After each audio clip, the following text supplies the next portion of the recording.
जैसे कि आप एसएससी के ले लीजिए, SSC CGL, HSC CHSL, SSC MTS, जितने भी थे मैंने सारे एग्जाम दिए। इंश्योरेंस के भी एग्जाम दिए, एलआईसी के दिए, मैंने प्राइवेट बैंक्स के भी दिए। आप इंडिया के कोई भी एग्जाम ले लीजिए, मैंने वो सारे एग्जाम दिए। यूपीएससी सिविल सर्विसेज छोड़ के मैंने सारे एग्जाम दिए और अनफॉर्चुनेटली मेरा कहीं पर भी नहीं हुआ। जो भी चीज खोलता था, यूट्यूब, फेसबुक, जहां पर भी मेरे को उसी प्रोडक्ट का वैसा ही ऐड दिखता था, इतने में खरीद लीजिए, इतना डिस्काउंट है। तो मैं एकदम से शॉक रह गया कि यार मैंने खरीदी तो इस वेबसाइट से थी, इनको कैसे पता चले। उसके बाद आज आप देख ही सकते हैं, मैं एज ए डेटा साइंटिस्ट आपके सामने हूँ कि जिंदगी में हार या जीत तुम्हारे हाथ में नहीं है, कर्म करना तुम्हारे हाथ में है। तुम वो करो, तुम्हारे लिए जो लिखा होगा ऊपर वाले ने वो तुमको देगा जरूर। तो ये सेंटेंस मैंने अपने सामने चिपका लिया था कि बस मेरे को कर्म करना है, वही मेरे हाथ में, और कुछ मेरे हाथ में नहीं। Hello everyone, welcome to motivation factory. आज का वीडियो आप सभी लोगों के लिए बहुत ही ज्यादा महत्वपूर्ण है, क्योंकि हमेशा आप देखते हो इस चैनल पर मैं एसएससी टॉपर्स या यूपीएससी टॉपर्स को आपसे मिलवाता हूं, उनकी जर्नी आप सभी लोगों के साथ शेयर करता हूं। लेकिन आप सभी लोग जानते हैं, अगर आप यूपीएससी या एसएससी या फिर वनडे एग्जाम किसी की भी तैयारी कर रहे हो,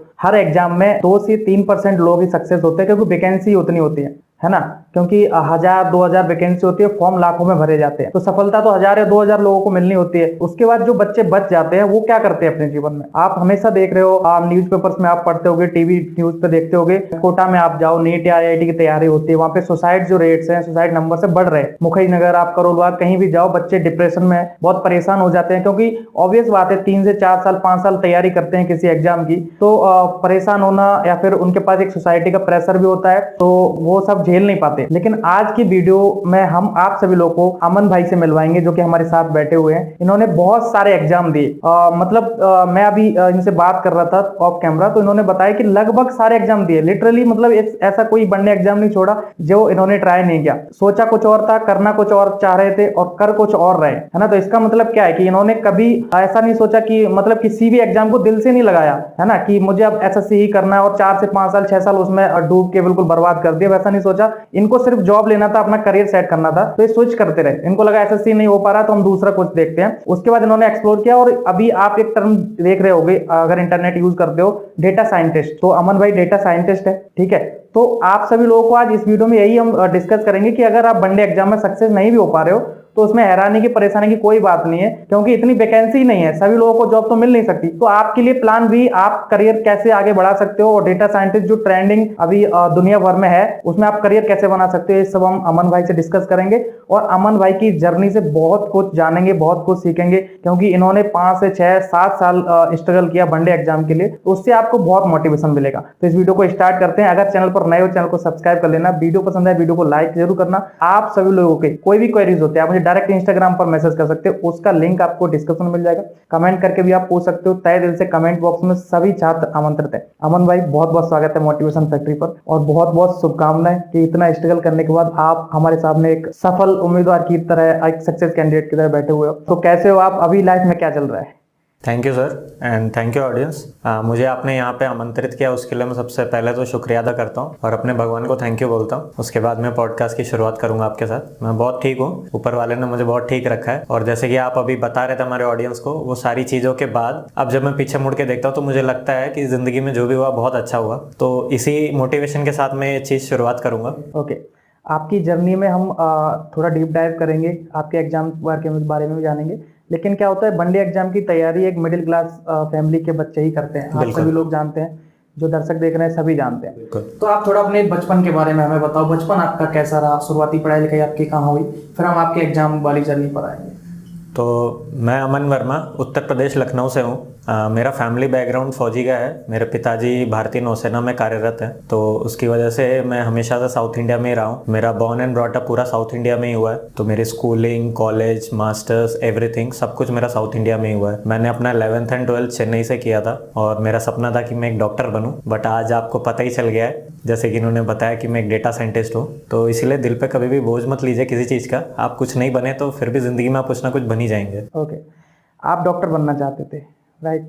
फिर उसके बाद आपने बहुत सारे एग्जाम भी दिए, तो आप एक एक करके हमें अपने एग्जाम बताओ कि आपने कौन से एग्जाम में ट्राई किया और उनके क्या रिजल्ट रहे, और कहाँ पे आपने उसकी तैयारी करी, कैसा रहा वो सफर आपका वनडे एग्जाम वाला। जैसा कि आपने एसएससी के भी बहुत सारे एग्जाम दिए, क्योंकि एसएससी की ऑडियंस अभी बहुत ज्यादा है हमारे चैनल पे, वो देख रहे हैं आपको। बिल्कुल सर।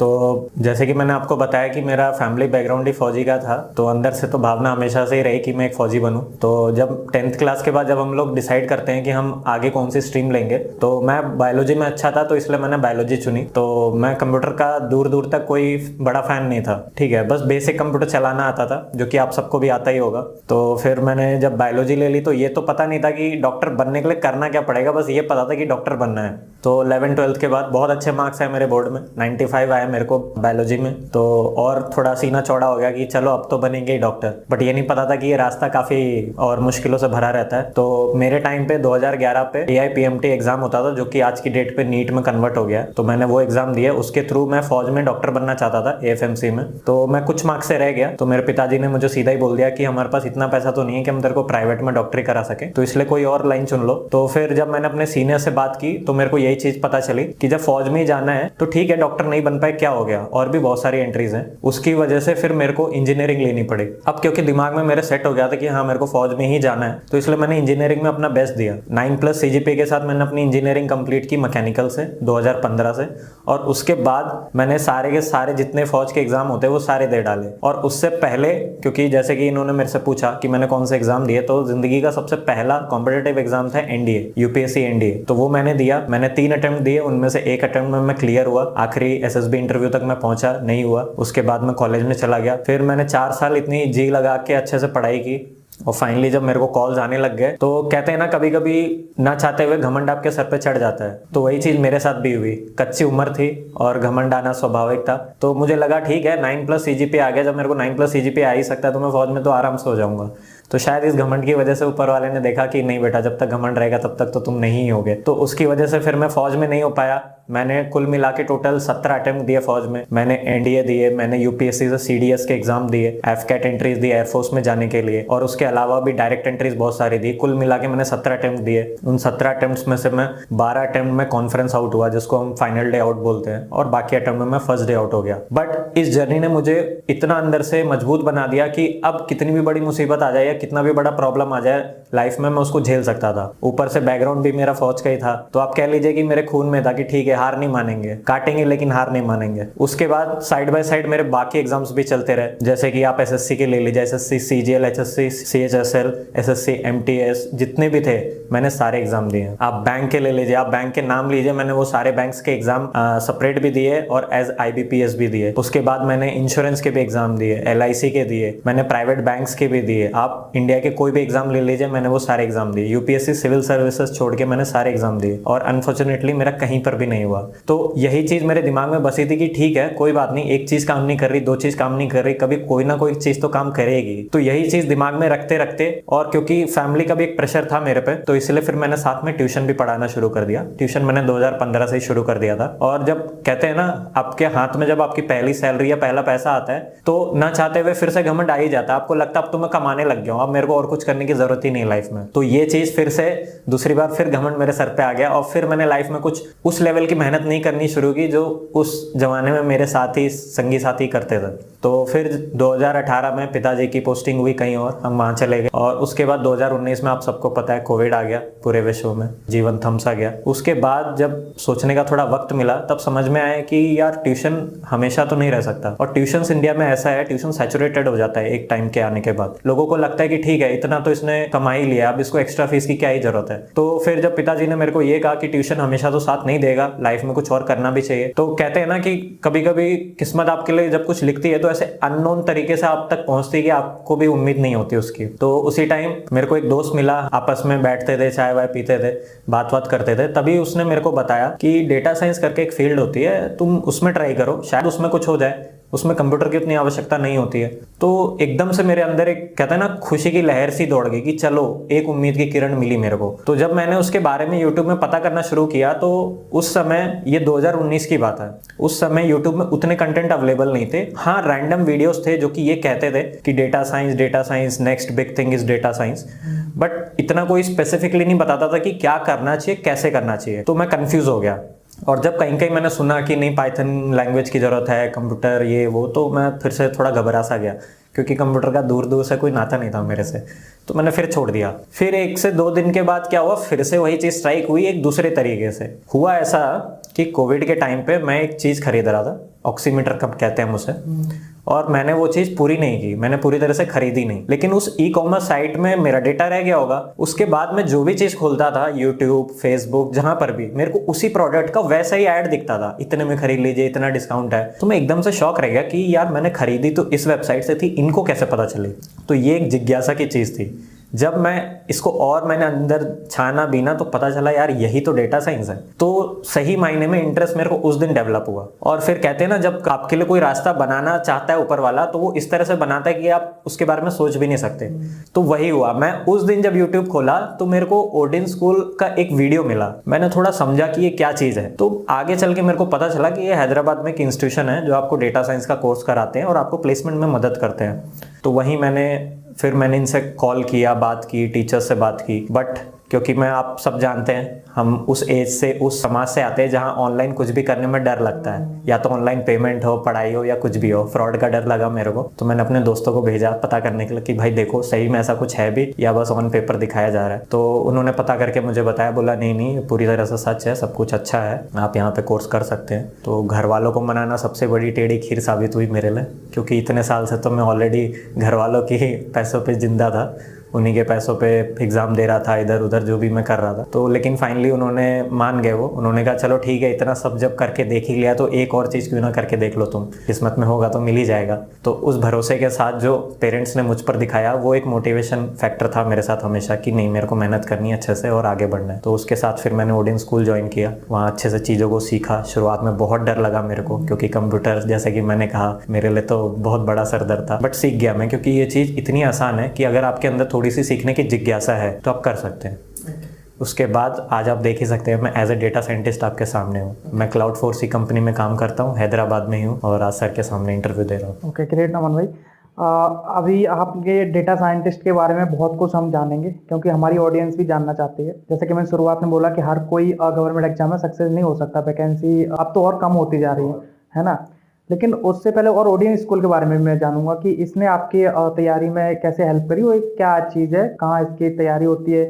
जैसे ऑनलाइन आपने बोला, और शायद हैदराबाद में इसका कोई इंस्टीट्यूशन है, उसके बारे में भी हम जानेंगे कि बच्चे इससे कैसे जुड़ सकते हैं और कैसे डेटा साइंटिस्ट बन सकते हैं। लेकिन इसमें आप ये बताओ कि जब आप गवर्नमेंट एग्जाम की तैयारी कर रहे थे, है ना, जब खासकर एसएससी की तैयारी कर रहे थे, तो कितने साल आपने तैयारी करी, और आपको क्या लगता है कि आपकी पढ़ाई में कमी रही या फिर कुछ ऐसी गलतियां रही जिसके कारण आप सक्सेस नहीं हो पाए, या फिर कुछ ऐसी गवर्नमेंट एग्जाम की जो तैयारी करते हैं उनकी कुछ ऐसी क्वालिटीज होती हैं एस्पिरेंट्स की जो सक्सेस हो सकते हैं, वो क्वालिटीज की कमी रही आपके अंदर, तो क्या आपने महसूस किया कि आप क्यों सक्सेस नहीं हो? क्योंकि बहुत सारे एस्पिरेंट्स भी तैयारी कर रहे हैं, तो शायद वो भी फाइंड आउट कर पाए और उस दलदल में फंसने से पहले ही बच जाए, है ना, और या फिर 1 साल 2 साल दे दिए आगे और बर्बाद साल ना करें, है ना। उसके बाद हम आपकी डेटा साइंस वाली पूरी जर्नी जानेंगे, ताकि जो बच्चे इसमें इंटरेस्ट रखते हैं या फिर इनको भी इसमें थोड़ी जिज्ञासा है, तो भी अपना करियर यहाँ पे आसानी से बना सकते हैं, आप अच्छे से समझा सकते हो, है ना। तो थोड़ा उसके बारे में बताओ, एग्जाम के बारे में। बिल्कुल। तो मेरी एग्ज़ाम देने की जर्नी, जैसे कि मैंने पहले ही बताई, 11th क्लास से शुरू हो गई थी, बट वो यूपीएससी के एग्ज़ाम्स थे। मैंने अपने ज़िंदगी का पहला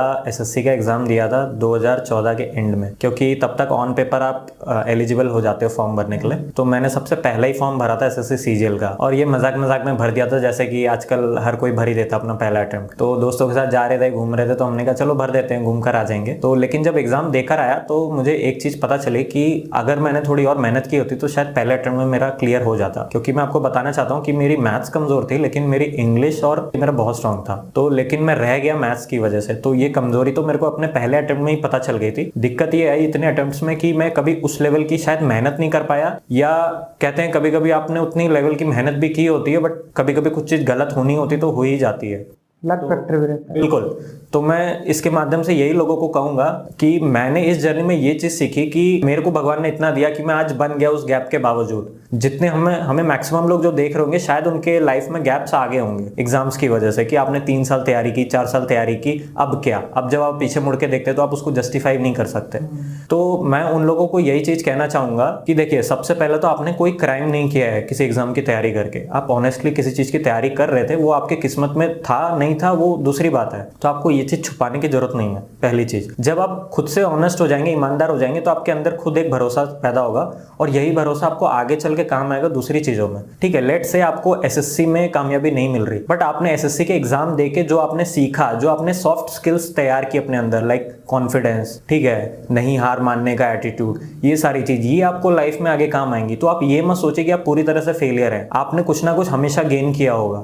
ठीक है, अब आते हैं ऑन पेपर कि ठीक है आपसे एसएससी नहीं हो रहा तो आप क्या कर सकते हैं। एसएससी के अलावा बहुत सारे एग्जाम्स हैं। ठीक है, आप कोई से भी आप स्टेट के एग्जाम देख लीजिए, गवर्नमेंट के एग्जाम देख लीजिए, इवन प्राइवेट सेक्टर। तो मैं आज आपके वीडियो के माध्यम से लोगों को एक संदेश ये दूंगा, पता नहीं कितने लोग हमसे कनेक्ट कर पाएंगे, बट मैंने अपने पिछले 8 साल की जर्नी में ये चीज सीखी कि गवर्नमेंट एग्जाम्स भी तभी निकालती है जब इलेक्शंस पास आते हैं। ठीक है, और वैकेंसी जैसे कि सर ने बताया कि डे बाय डे कम ही हो रही है, तो आपको हमेशा अपना प्लान भी तैयार करके रखना पड़ेगा। आप 3-4 अटेम्प्ट्स के बाद नहीं सोच सकते कि ये मेरा प्लान भी होगा, क्योंकि जब आप सोचोगे तब आप उस पर काम करोगे, तब तक काफी समय जा चुका होगा ऑलरेडी। तो मेरा ये एडवाइस रहेगा आप लोग के लिए कि आप जिस भी एग्जाम्स के लिए प्रिपेयर कर रहे हैं, एक गोल बनाइए। मैंने गलती ये की थी कि मैं सभी एग्जाम्स में अपने पैर पसार रहा था, जो कि संभव नहीं था।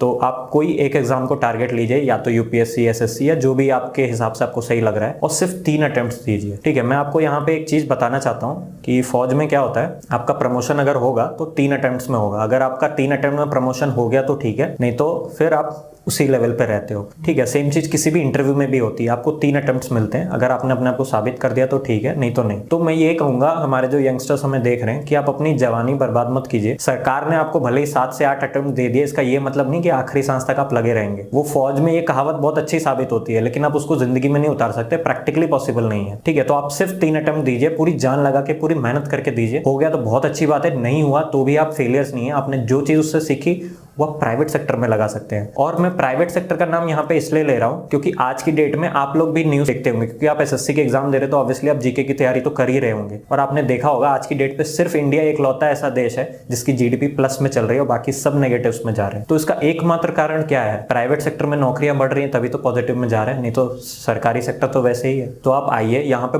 अनगिनत नौकरियां हैं। इंडिया में दिक्कत ये है कि इंसान डिग्री तो ले लेता है लेकिन जॉब के लिए तैयार ही नहीं रहता है। आप अपनी स्किल्स पे काम कीजिए और फिर आप आइए सेक्टर में। ये सेक्टर बाहें फैला के आपकी तैयारी कर रहा है आपको आंगन देने के लिए। आप आइए यहाँ पर और फिर आपको पता चलेगा कि लाइफ कितनी ब्यूटीफुल हो सकती है। कि बहुत सारे बच्चे 1 या 2 अटेम्प्ट के बाद हार मान जाते हैं।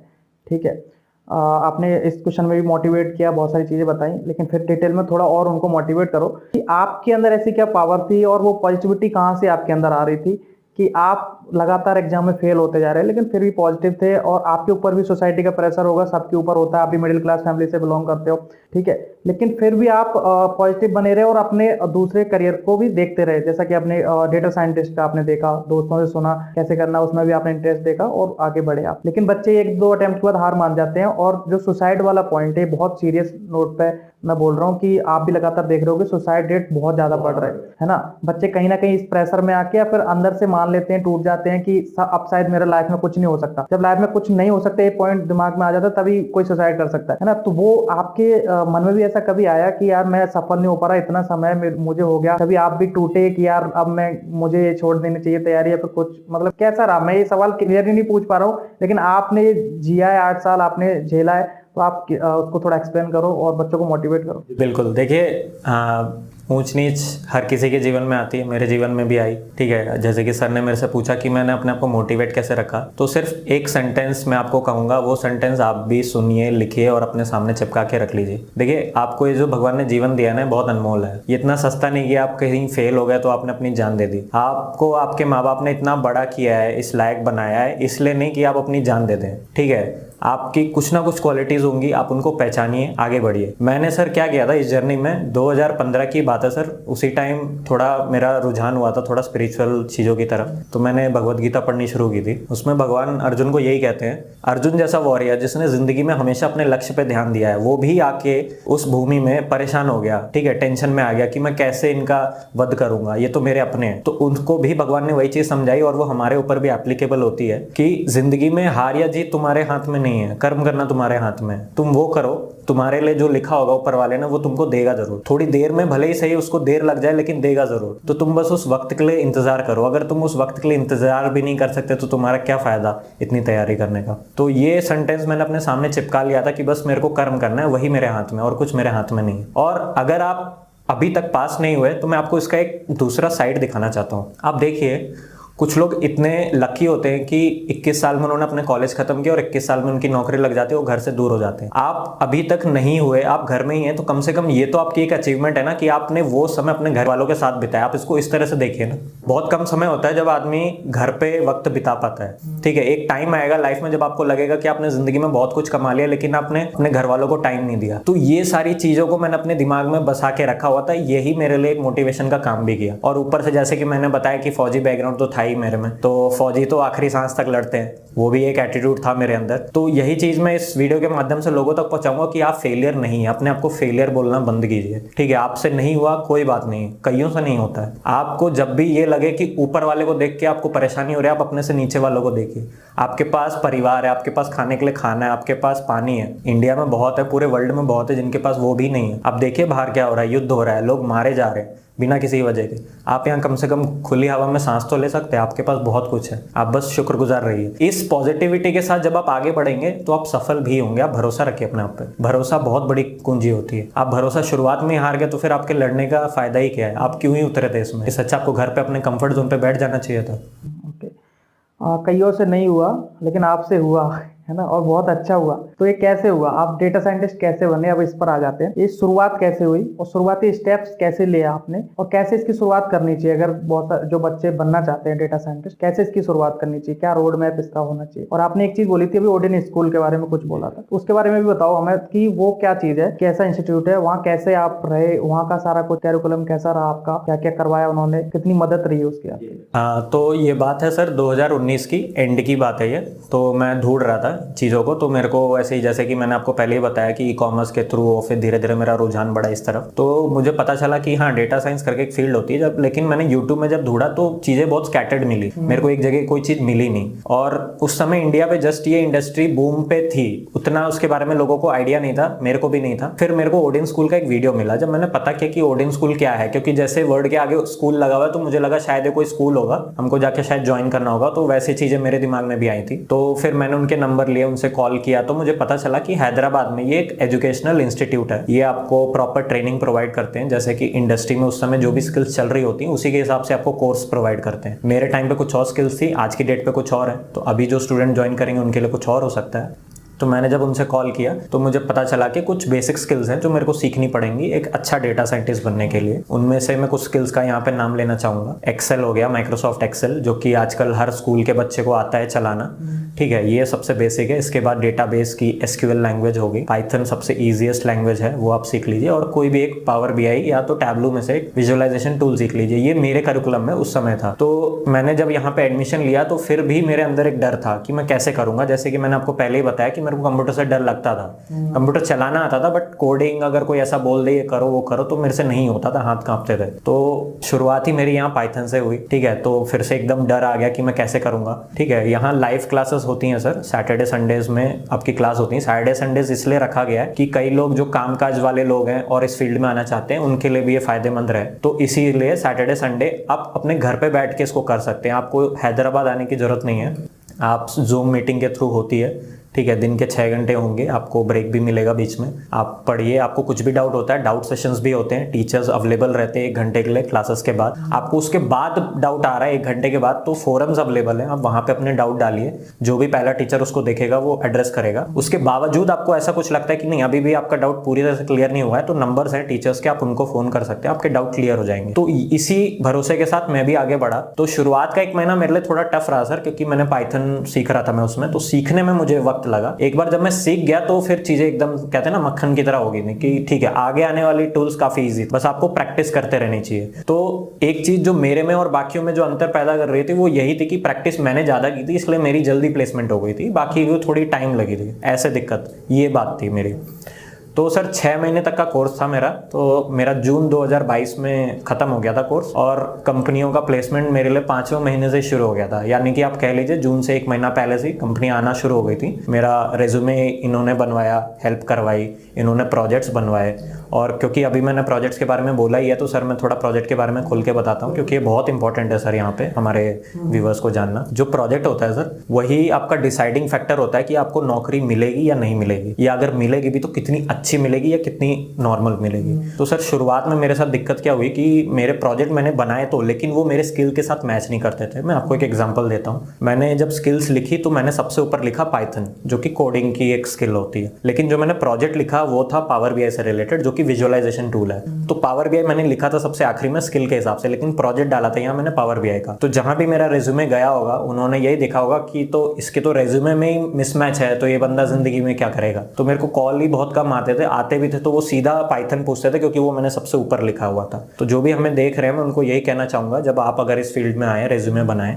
तो आप वहां वही चीज लिखे जिसका आप प्रोजेक्ट डाल रहे हैं या जिसमें आप कंफर्टेबल है, आपको जो स्ट्रॉन्ग स्किल लगती है। तो जब मैंने ये चेंजेस किए तो आप यकीन नहीं मानेंगे सर, दूसरा ही अटेम्प्ट में मेरा सब क्लियर हो गया। प्रोजेक्ट पे उन्होंने इंटरव्यू पूछा, मेरा वही मैंने प्रोजेक्ट किया हुआ था तो बड़ी आसानी से मैंने बता भी दिया उनको। पूरा 45 मिनट्स का इंटरव्यू चला, डिटेल में मैंने उनको बताया, बहुत खुश हुए और आज मैं आपके सामने हूँ। अच्छा, एक बात इसमें ये बताओ, जैसा कि आपने बताया कि कंप्यूटर से आपको शुरुआत में डर लगता था। जी सर। और जो गवर्नमेंट एग्जाम की तैयारी कर रहे हैं, है ना, वो मिडिल क्लास या लोअर मिडिल क्लास से बिलोंग करते हैं, तो उनको कंप्यूटर देखने को बहुत बाद में मिलता कम मिलता है, है ना। उनके नॉर्मल स्कूल होते, स्कूल में भी नहीं देखने को मिलता। बिल्कुल। तो कंप्यूटर का डर तो उनके मन में भी होगा, ऑब्वियस बात है, जो इस वीडियो को देख रहे हैं। अब आप ये बताओ कि इसके लिए, जैसे ओडियन स्कूल में अगर आप आ रहे हो, है ना, एडमिशन ले रहे हो, इसके लिए आपको कुछ कंप्यूटर सीख के आना है कि यहाँ पे जीरो से आके आप सब तैयारी कर सकते हो? सर यहाँ पे मैं ये कहना चाहूँगा कि आपको बेसिक लैपटॉप या कंप्यूटर चलाना आना चाहिए, बस। बाकी चीज़ टीचर्स यहाँ हैं, वो आपके लिए कहते हैं ना गुरु का काम करेंगे।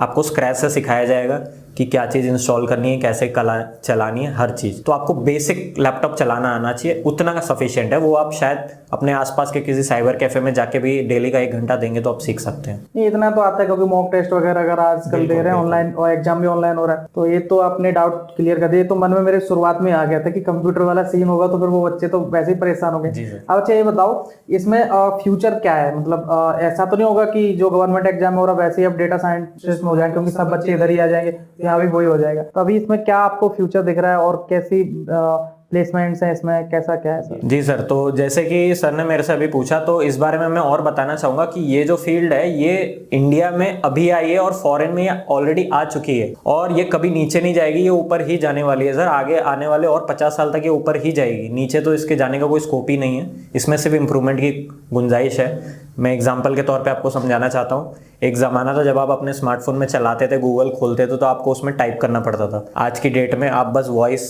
दीजिए, वो आपको फ़ोन भी लगा के देगा, आपके घर के अप्लाइंसेस भी ऑन करके देगा और आपको चीज़ें सर्च करके देगा। ठीक है, ये भी, इसे हम नेचुरल लैंग्वेज प्रोसेसिंग कहते हैं। ठीक है, ये भी एक डेटा साइंस की एक फील्ड है। तो बस चीज़ें बढ़ती ही जा रही हैं, और इसमें एवरेज सैलरी पैकेज अगर कोई फ्रेशर आ रहा है जो हमें देख रहा है, ईयर गैप के बाद भी अगर आ रहा है, तो भी उसकी स्टार्टिंग सैलरी 5 LPA से तो शुरू होगी, और वो ऊपर कितना भी जा सकती है। आप अंदाजा नहीं लगा सकते इतना ऊपर तक वो जा सकती है। इट डिपेंड्स ऑन आप कितना अच्छा इंटरव्यू देते हैं। ठीक है, लेट्स से आप बहुत कमज़ोर हैं इंग्लिश स्पीकिंग या कम्युनिकेशन में, फिर भी आपने कैसे करके क्रैक कर लिया, तो भी आपकी 4 साढ़े 4 तक तो सैलरी रहेगी शुरुआत की। और मेरा ऐसा मानना है कि अगर आप सिंगल हैं तो इतनी आपके लिए बहुत है शुरुआती दौर पे, और इसमें ग्रोथ इतनी है कि आपको बाकी IT जॉब्स की तरह 2 साल 3 साल रगड़ने की जरूरत नहीं है। यहाँ within 6 month and within 1 year आपको आपके परफॉर्मेंस के बेसिस पे इंसेंटिव्स मिलते हैं और आपकी सैलरी हाइक हो जाती है। तो इसीलिए बहुत अच्छी फील्ड है, आप यहाँ आ सकते हैं। और एक और चीज़ मैं आपको बताना चाहूँगा कि ये एक ऐसी चीज़ है, इसमें आप जितनी ज़्यादा चीज़ सीखेंगे उतनी जल्दी ग्रोथ करेंगे। बाकी IT फील्ड में ऐसा है कि आप कुछ सीख कर आए, आप वही चीज़ करते रहेंगे गधों की तरह। 2-3 साल के बाद आपका मन भर जाएगा, फिर आपको लगेगा फिर आपको कहीं जाना है, तो ज़िंदगी आपकी कभी सेटल नहीं होगी। इसमें वर्क लाइफ बैलेंस बहुत अच्छा है। आप 10 बजे आइए, 7 बजे घर जाइए, आप अपने परिवार को भी समय दे सकते हैं, काम भी कर सकते हैं, एवरीथिंग इज सॉर्टेड। मुझे तो काफ़ी अच्छा लग रहा है, इंटरेस्टिंग भी लग रहा है ना। और बहुत सारे बच्चे उनको ऐसा है कि उनके घर वालों को भी ऐसा है कि सरकारी नौकरी तुझे करनी है ना, तब तक तो सोसाइटी में अपने आप को प्रूफ नहीं कर पाएगा अगर तू सरकारी नहीं हो। तो इसमें मैंने भी कुछ अभी बीच में पढ़ा हुआ था, गवर्नमेंट में भी ऐसी वैकेंसीज आने वाली हैं, या फिर आ भी रही हैं कहीं ना कहीं। तो आप डिटेल में बता सकते हो कहाँ पे ऐसी वैकेंसीज आती हैं, या फिर गवर्नमेंट में भी स्कोप है इसका?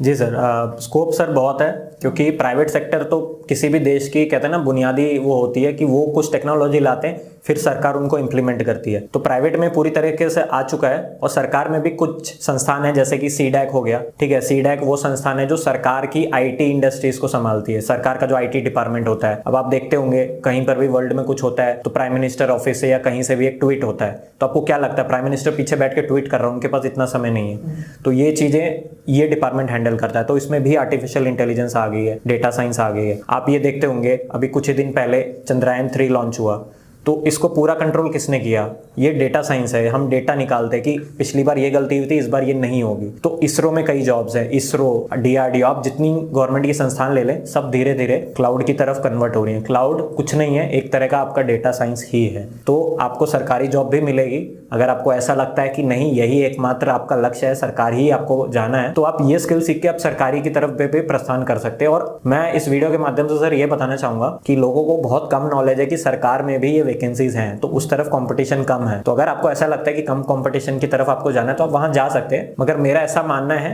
कि अगर आपको एकदम से हाई पैकेज चाहिए तो आप आइए प्राइवेट में, आपका स्वागत है। चलिए इस इंटरव्यू को एंड करते हैं, ठीक है। अभी मैं तो यही कहूँगा, आप सभी लोगों से यही सजेस्ट करूँगा कि यार अगर आपको 2 या 3 साल हो गए हैं तो अपनी ज़िंदगी बर्बाद ना करें गवर्नमेंट एग्जाम के पीछे भाग के। जैसा कि भाई ने बहुत अच्छे से आपको समझाया, बहुत अच्छे से गाइड किया। हालांकि इन्होंने भी बहुत समय दे दिया गवर्नमेंट एग्जाम में, लेकिन फिर भी इन्होंने हार नहीं मानी और आज डेटा साइंटिस्ट के रूप में आपके सामने बैठे हैं। तो इनकी बात तो मान ही लो एटलीस्ट, अगर हमारी नहीं मान रहे हो तो, है ना। आपके सामने बहुत सारी अपॉर्चुनिटीज़ हैं और ओडियन स्कूल के बारे में उन्होंने बताया। ये सब आप भी देखो, सर्च करो, हो सकेगा तो मैं लिंक्स वगैरह इसके आपको प्रोवाइड कर दूंगा डिस्क्रिप्शन में, ठीक है। तो उससे आप वहाँ से जाके आप देख लेना, मैं देख लूंगा कहीं अगर लिंक्स वगैरह होंगे तो आप वहाँ से आप चेक कर लेना सारा कुछ। अगर इसमें आना चाहते हो, इनके नंबर वगैरह भी मैं प्रोवाइड करवा दूंगा, तो आप कॉल वगैरह कर लेना, ठीक है, और सारी जानकारी आपको मिल जाएगी। तो चलिए दोस्तों, उम्मीद करते हैं आपकी तैयारी अच्छी चल रही होगी। अगर नहीं चल रही है, कुछ परेशानी आ रही है, तो आप यहाँ स्विच करिए, मूव करिए, है ना। अमन भाई की जर्नी से आपको बहुत कुछ सीखने को मिला होगा, मुझे तो बहुत कुछ सीखने को मिला, बहुत इंस्पायरिंग जर्नी इनकी रही है। तो चलिए दोस्तों, यहाँ तक वीडियो देखें, thank you so much, bye bye and take care.